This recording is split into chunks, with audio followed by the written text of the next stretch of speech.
Welcome to KBcast, the podcast for security executives, interviewing people from around the globe on how organizations can operate smarter and stay safer. Here's Carissa Breen. I had the opportunity to chat with Gus Clarke, CISO of Tari Labs. Gus gave some insight to how security operates in Johannesburg in South Africa and his perspective on the industry from where he is based in that part of the world. Gus dives into some of his research projects and talks about some of his insights. We also chatted about what he believes we're doing right as an industry and where we could absolutely improve as an industry. If you're keen to learn more about Gus's thoughts, then please keep on listening. So, Gus, we got speaking on LinkedIn because I think that you reached out to me and you said, hey, Carissa, I always like watching your content. And then we kind of had a conversation and then all of a sudden you are now a guest on the podcast, which I'm really excited about because you and I do share similar viewpoints on the industry and you have a lot of different perspectives on things that I wouldn't personally consider because you are from another part of the world and you had different background to me. So before we dive into your particular experience, can you sort of talk our listeners through about how you sort of got into security and what you're sort of doing now? Well, I started pretty early. I think it's pretty much the same narrative that most of the people in the cybersecurity community start with. They had computers at a very early age, and I did. I had a Commodore 64. But it wasn't until much later that I got my hands on an actual computer that had a modem attached to it and was connected to a network. So my education pretty much began in the early 90s. On that particular computer, it was actually a school computer that was connected to the network that I had my first experience with IRC, or Internet Relay Chat. This is where I got into contact with other groups of people who are like-minded. So they're also fascinated by computers, but also fascinated with breaking computers. And slowly but surely, I ended up being on FNet's Darknet group as an opper, and as well as some other lesser-known hacking and exploit sharing groups. And for many years, that would be my home away from home, and burning the midnight oil, like early until 4 o'clock in the morning, and digging deeper into the underground. That was the hacking scene at the time.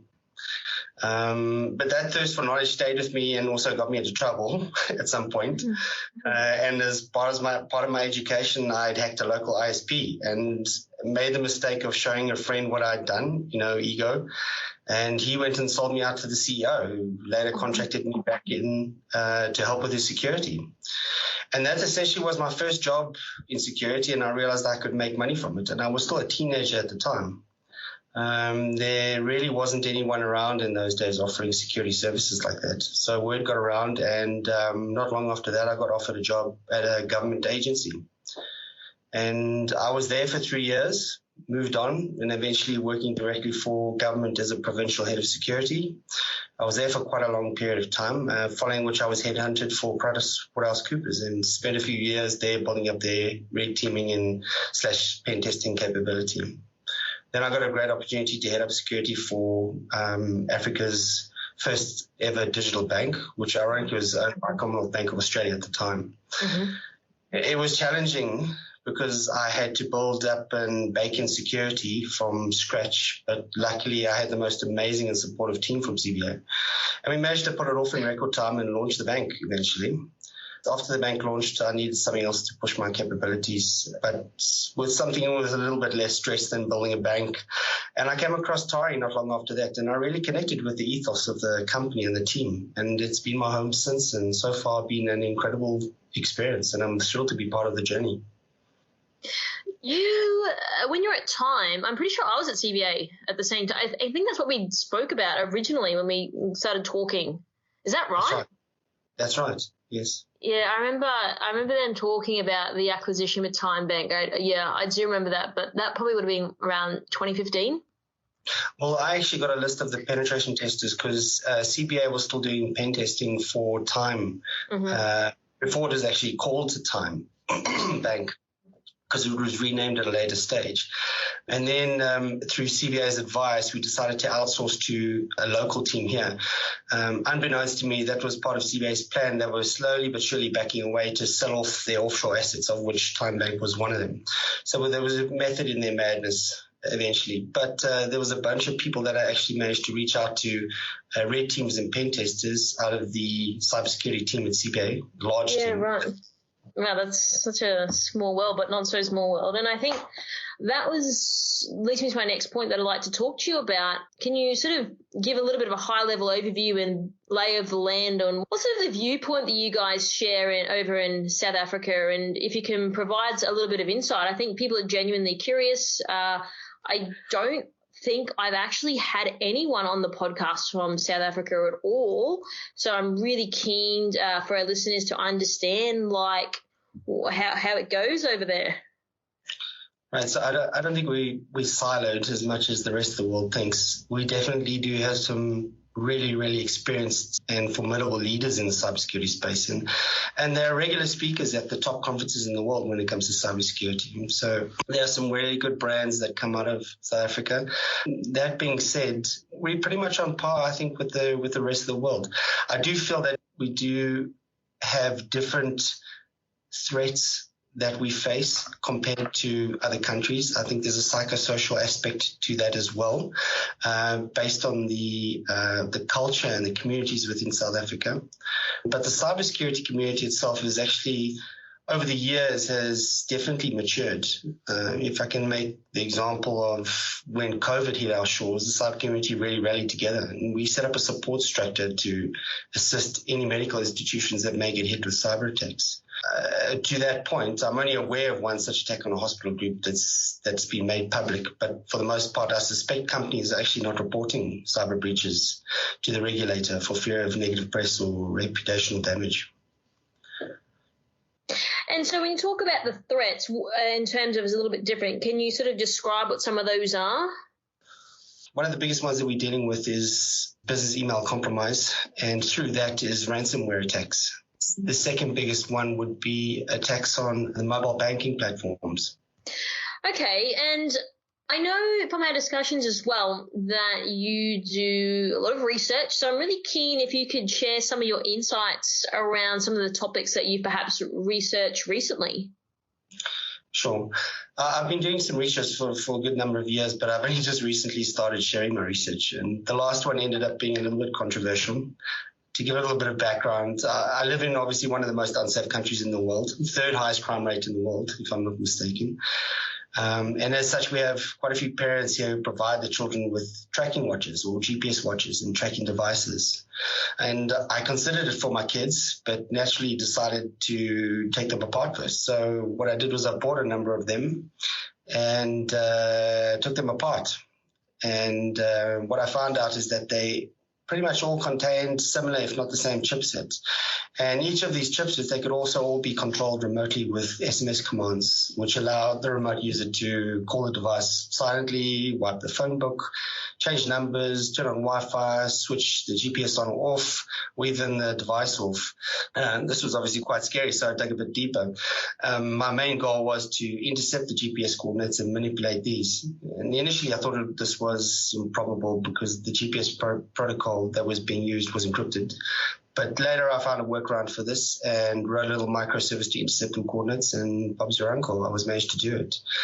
Little did I know there was already some really cool open source GPS tracking software available, so I switched to that after. That being said, I considered the results to be potentially harmful and decided not to disclose everything publicly. I did do a talk on it, however. Potential for misuse on these products has been highlighted before, so it's not anything that's new to the scene. With regards to research that I'm doing lately, I will be assisting a good friend and fellow researcher, Veronica Schmidt. She's quite well known in the biomed or medical hacking community. So for quite some time now, she's been delving into security vulnerabilities and concerns with medical devices. And I really love the work she's doing in this space, and I was delighted when she asked me to join her. So naturally I said yes, and that will be my focus for the next few months. And so when you say medical devices, do you mean defibrillators? Is that what you're talking about? And the pacemakers? And is that what you're sort of talking about when you're talking about medical devices? Monitoring devices, defibrillators would be an example of that. I had another guy recently on our podcast. The episode hasn't launched yet, but it will probably when people are hearing this episode. And he's actually a CIO from the health industry, and he sort of shared his opinion. This was before COVID had actually happened, and he shared his opinion on what he thinks in terms of IoT around the health sector moving forward and just health in general. What are some of your thoughts from an IoT perspective moving forward? Because ultimately I understand why people are developing these types of devices, but with that also comes the territory of potentially vulnerabilities that could go wrong and potentially kill somebody. Right. I think you hit the nail on the head. I think IoT devices have become generally a lot more ubiquitous and a lot smarter over time. And I've always stated that this will be the biggest attack vector in the coming years, whether it's mobile devices or these smart embedded devices. For medical devices, it's a scary thought. That's why it's definitely a field that intrigues me and why I want to study it further and understand it. I'm not sure that these devices themselves have even been assessed or given a risk rating or profile, so to speak. I think they're pretty much sidelined over all other vulnerabilities in the IoT space, but it's definitely a gap that needs to be filled. So from an IoT perspective, in terms of securing these devices, now there's sort of talks around how to secure some of these devices, but not all of them. What's your opinion on that in terms of where we're sort of at as an industry? Well, the biggest issue, I think, is how they communicate. So most of these devices do communicate over the air, whether it's Bluetooth or Wi-Fi, and in some cases it's not very secure. And the other thing is that they're not password protected as well. So dissecting these protocols and making them more secure or encrypted would be generally a good start. You just mentioned that ultimately because they're not password protected. Do you think that we're actually moving in that direction in terms of these devices being secure or more secure than they are at the moment? I mean, you can't say that nothing's 100% secure because we all know that, but what about sort of down the line? Do you think that this will improve, or do you think because this space is expanding so quickly, it's hard for people to sort of keep up as it is? Well, if I make the example of these GPS watches and kids tracking watches, the chipset there itself, you can see they've been built without security in mind. It's more for features and usefulness. And they obviously didn't consider that they could be used for malicious purposes. The same would apply for any of these IoT devices. I don't think they were built, or they were purpose-built rather for use and not to have security in mind. But what's going to happen is that these adversaries or cyber adversaries are going to use it and manipulate these devices. These are smart devices that have wireless chips in them in some cases. And there have been some use cases where you can hack other devices through air-gapped means from these devices. So it's either the security community catches up and profiles these devices and provides input on how to secure them, or we're going to see a new cyber threat vector or attack vector based on these devices. I think the other thing is as well, from a manufacturing point of view, I mean, if you're developing something, number one, like people don't necessarily think security first, but then number two, it could become a lot more expensive then for these manufacturers to develop a lot of these IoT devices. And that's something that I was talking to someone the other day, and he was just saying, like, until that becomes highly regulated, like, people just won't do it. Like, unfortunately, yes, from a security perspective, they should, but that would increase their price quite significantly. So would you say that's sort of the case too from a medical perspective as well? I can't speak for the medical devices, but again, I can only speak for the devices that I have already researched on. And I do know that they build these devices in order so that they can be white labeled. So they'll provide you with the chip, and then you can either write your own firmware and build in security, but in some cases, the chip doesn't allow for that. So I think what happens is that these chip creators or hardware suppliers, what they do is they build it, and then they wash their hands and they say, that's it, it's over to you guys to bake in security after the fact. And then after the fact is generally not baked in. Yeah, definitely in the cases that I've dealt with. Okay. All right, great. And so going back to the increase of IoT, as you were saying before, that your sort of prediction would be if we don't sort of combat a lot of what's happening now, that will increase the attack surface. Do you still think that if that does increase, that we as an industry will be substantially behind, even more so than we are now, because like, as I said, like I was reading something the other day, like by 2025, there's going to be like 20 billion IoT devices. I don't think that number's right, but it was something really high and soon. So I'm just really curious to hear your perspective on that. Right. Well, I don't know the exact number, but I have been pretty much in the front lines when it comes to on the receiving end of a botnet attack that was on IoT devices. So the Mirai botnet that attacked Libya some time back was based on a particular flaw in a protocol, and these affected IoT devices. And I think it's only a matter of time before we see similar attacks coming in the future on other devices as they become more ubiquitous. Okay, so all right, let's talk about your view on the industry. But before we sort of get into like how we can improve, I'd really love to hear your thoughts on like what's being done right. And as you and I spoke about, there is a lot of negative connotation in terms of all of these things that go bad in security. So before we sort of move to how we can improve our industry from your experience, I'd really love to hear your thoughts on what do you think's being done right? So it's difficult to say specifically, but I think in the context of today, the one thing I have noticed is the movement towards more privacy-centric applications and company ethics. And when I say movement, I mean the community calling out companies and respective applications that breach an individual's or group of individuals' privacy. I think it's a combination of both awareness and also due diligence on the part of the company to be able to explain anything that may impact on an individual's security. So generally speaking, we click on the fine when we install an application or we download something. There's always that hundreds of pages of fine print, and usually at the bottom there is where they explain, they're gathering all sorts of information on you and they're sending it off and so on and so forth. We're in the mind, and when I say we specifically at Tori Labs, for example, feel it's necessary to bake in privacy by design. This is why we colloquially call it a privacy Trojan horse. But besides that, I think it's the duty and responsibility of these companies to explain what the privacy implications are to their consumers or their customers. And if they're shielding it behind unexplainable or difficult to read or complex wording, I don't think they're doing a service to their clients or their customers. Would it be a fair assumption to say that they're doing this with intent so people don't understand what they're doing, so they do sign up for the application and they do take their privacy away from these people? Of course, it's a possibility. I think just reading through privacy documentation on some of these applications, you can see where it is worded and how it is worded, and usually that's a good indication of whether they're wanting to hide the information that they're going to glean off you.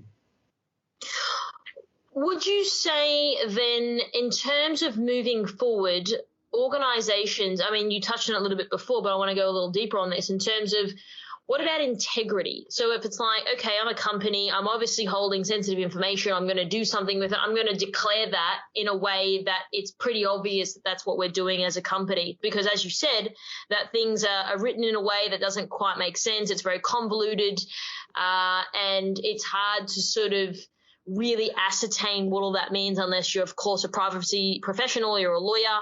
Do you think that over time companies will just be really honest and upfront with what they're doing in a way that potentially might lose them customers? No, I don't. I think with any application that gets built, the business model there is to make money. And if the first instinct is to scare away your customers, you're not going to make any money. So I think it'll be definitely community driven and driven from the public first, rather than the companies owning up and having some integrity to what information they may be storing of you. So how do you think we balance it out moving forward? So as you said, until the public sort of come forward. And I mean, if you think about the public, right, so forget you and I that would understand this stuff. To an average person, as we all know, people are happy to trade privacy for convenience. And so how do we balance it with, yes, of course, these people want to make money, but then we also need to protect our consumers as well in terms of the content, what they're agreeing to signing if they're wanting to sign with a platform or a service or whatever it may be. How do you think we can find that equilibrium? I think it's a combination of awareness and I think the community out there. For example, some browsers, Firefox is a good example of that, where they're assisting the consumer on the other end. So it actually tells you, this site is going to be collecting this amount of information, or don't go to this site, for example. So I think it'll be a combination of the community as well as awareness that'll start steering us in the right direction. But until we get to the point where people are actually aware of the impacts of having their privacy violated, we're not going to be moving faster in that direction. But do you think we honestly will? Only because, like I mentioned before, these things are written in such a way that it's like, unless you are an expert in that space or you're a lawyer, it's really hard to understand. Right. I don't think it's anything that's going to happen anytime soon. My personal opinion is that there could be, at some later stage, a class action suit that could indicate there's a huge privacy violation, and that might highlight the need for more stringent privacy regulation. But further to that, it's difficult to say. Your assumption would be, until we get to that stage, companies will keep operating the way they are to get what they want, which is customers, which is money, until there's, I guess, a huge conglomerate of people that sort of start fighting back. Right. Well, COVID-19 was a big wake-up call for a lot of people, specifically in Hong Kong, here in South Africa as well, and in some other countries. So one of the indicators was that the countries needed to track people who they thought would have COVID-19. Mm-hmm. So they were using the mobile telecommunications companies to track these people, or insist that these users download and install an application that could track their movements. And that was a good indication when people say, well, actually, I don't want you to know where I'm going and what I'm doing. It's my right, and you shouldn't have to know that. And in combination with some countries who are installing facial recognition cameras as well. But people are starting to get a little more wizened up around, or more, I would rather say more uncomfortable with these intrusions into their privacy and these, I wouldn't say violations as of yet, but yes, just being more uncomfortable with it.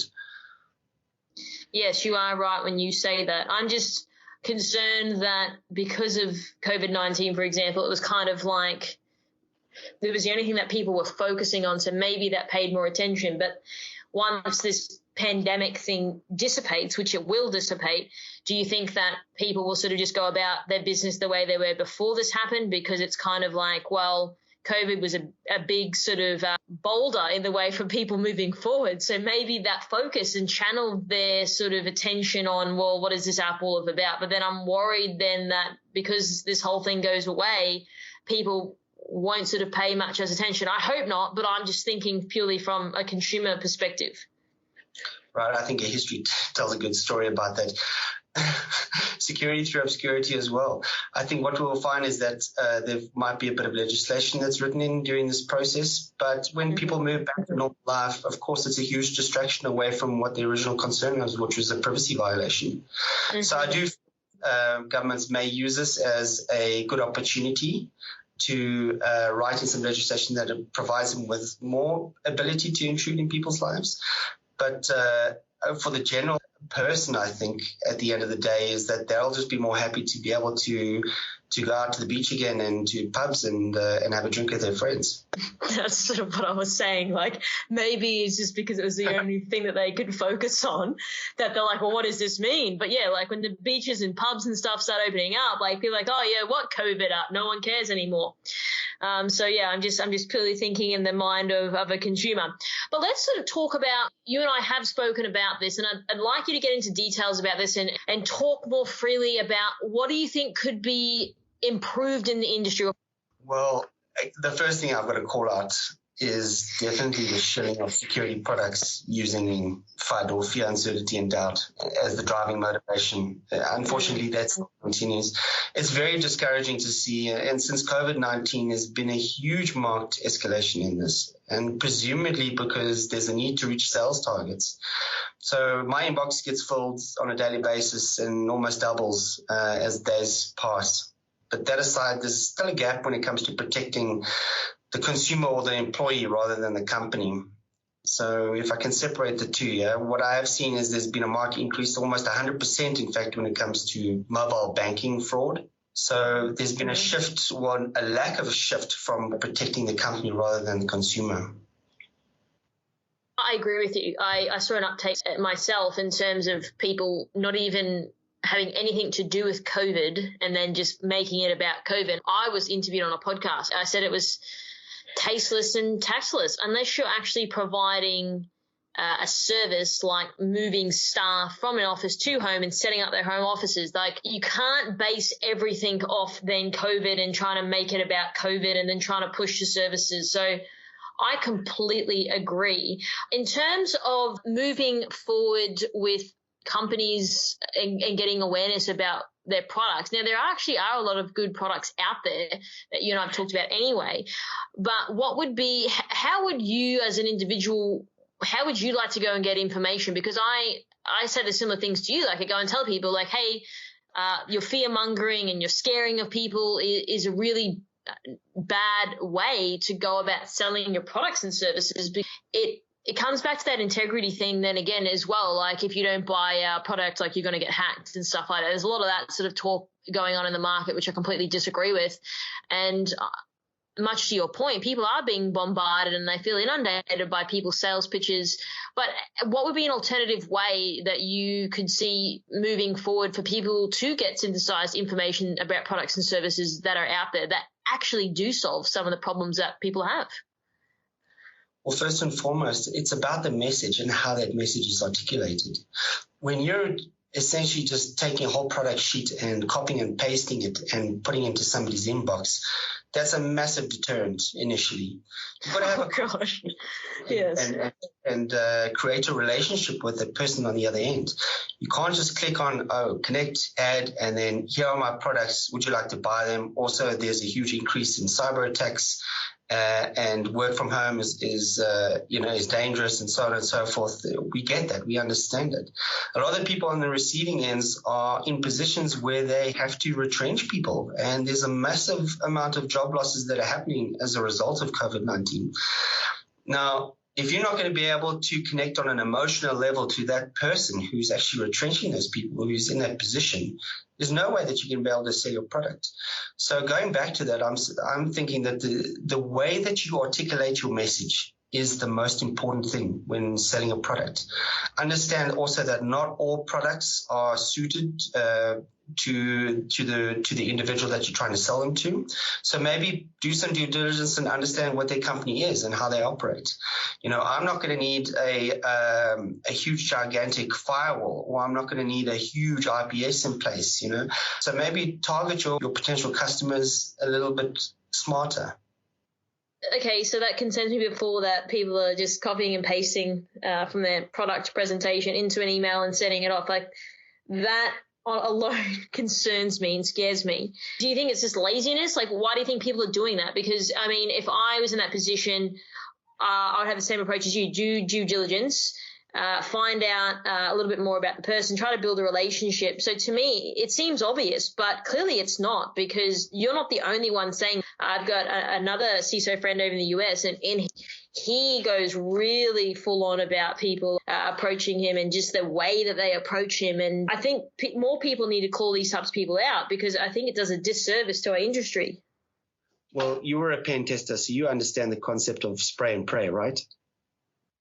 I mean, that's the reason why I got into what I was doing, right? Because I was so sick of that.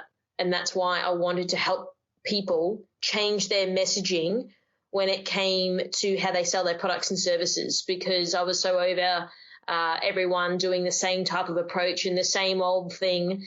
And I wanted to change that landscape. And I think there are a lot of good products out there, and there are a lot of good service providers that are out there.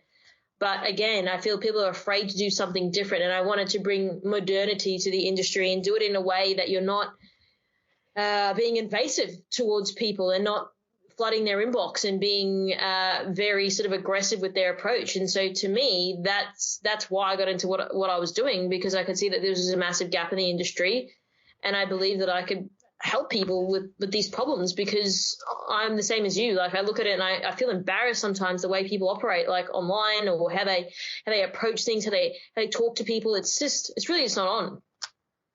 Right. I'm not generally dismissive when I speak to these people. I'm quite polite and I say, no, thank you. That's not for me. But since the start of COVID-19, I actually had 2 cold calls via the phone. I'm not sure how they got my number either, but immediately tried to shove product down my throat. And that I take exception to. And again, just going back to my point is where it's turning into more spray and pray, is that they're contacting a huge amount of people and hoping that out of that 100, one of them, might get a sell.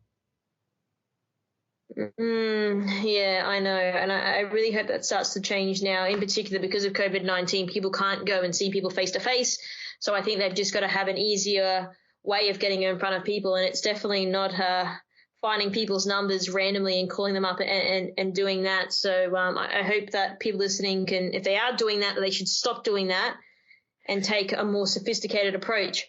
So let's talk about Tari Labs. Now, I mean, what you guys do is really, really fascinating and really, really interesting. So I'd love for you to give a bit of an overview about what you guys do and also part of the reason why you moved across to work for these guys. Right. So it's quite technical, but I'll explain in simple terms for the listeners. But essentially what Tari Labs is it's a blockchain protocol that's designed for digital assets. So think for a moment of in-game items or concert tickets or digital collectibles or even in-game currency. The great thing about it is that essentially you can have provenance, and this increases the value of a digital asset. So it lives on the blockchain and it can be transferred between owners. So the Tari blockchain provides for this while being inherently private by default. It's also fully open source and a community project. So we get fantastic feedback from others and other leaders in the space.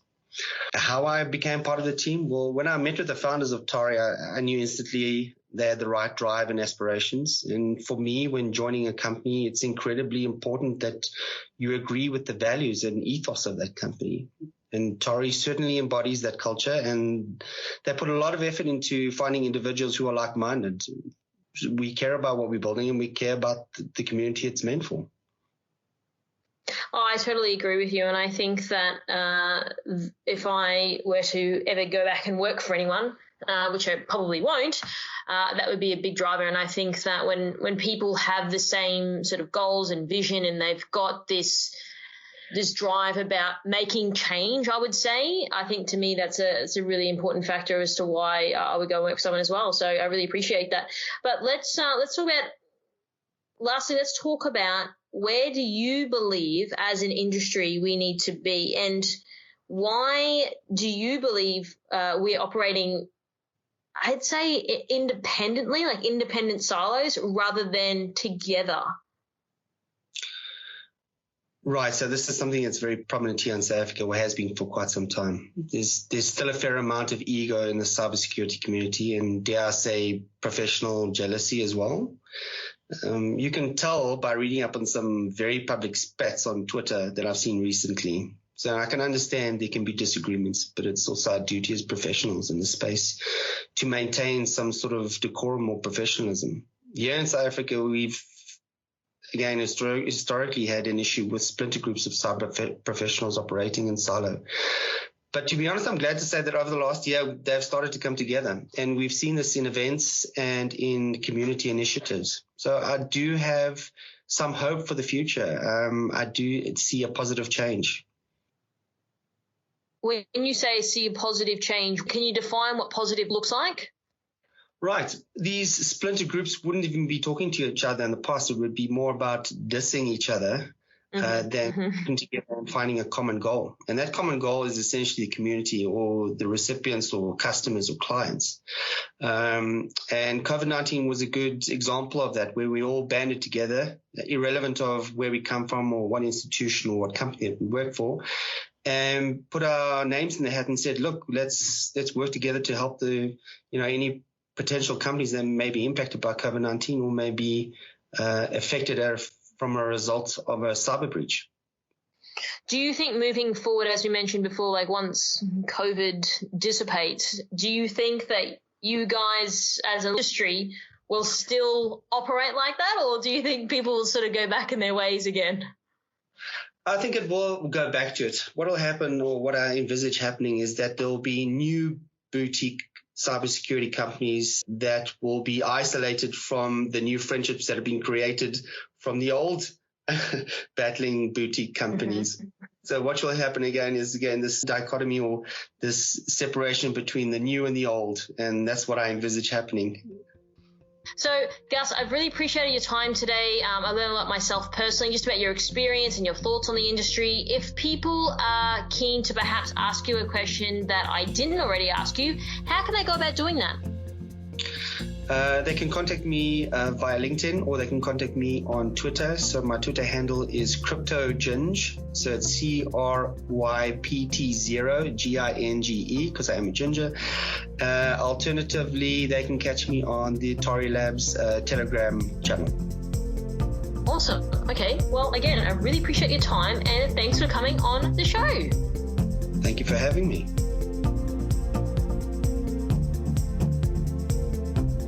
Thanks for tuning in. As always, we hope you got some new ideas or ways of thinking from this episode. And remember, you can always reach out to our guests if you do have more questions. Don't forget to subscribe to this podcast, and we always love to hear your feedback. So leave a review on iTunes and we might just give you a shout out on a future episode. You can find me on LinkedIn as well as on @IamCarissaBreen on Twitter and Instagram. And if you'd like to know more about how we help tech companies, check out CarissaBreenIndustries.com. Until next time, stay safer.